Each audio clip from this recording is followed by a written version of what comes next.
وزارتا برافانیه یا امریکا بنتاگون رادستکرنا روسیه جی سیستما اس-100 موشکان جبو چکدارن اسد لسوریه به گفکه نه برپرسیارانه پسنده.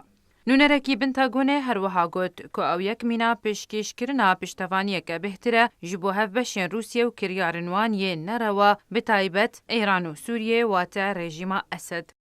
وزیر دروی امریکا مایک پومپیو جالی خدا رادستکرنا روسیه جی سیستما موشکی یا اس-100 جبو رژیم اسد و که گفکه بهتر لجیگیریا روجلاتا ناوین بناف کر.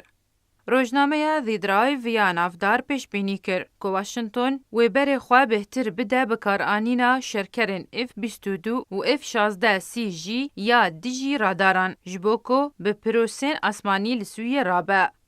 همان روزنامه ببیر آنی که او چک آسمانی امریکا د دسپیکا هلمتا لشکری لسوریه هاته بکار آنین که بهتر جبو جناف برنو نهشتنا برافانی آسمانی یا دجایتیه بکارتینه که او جی دوی دمیده هنگاوین طول هلگرتنه ین دیجی چکدارن اسد جالی امریکا و ناشکره بون.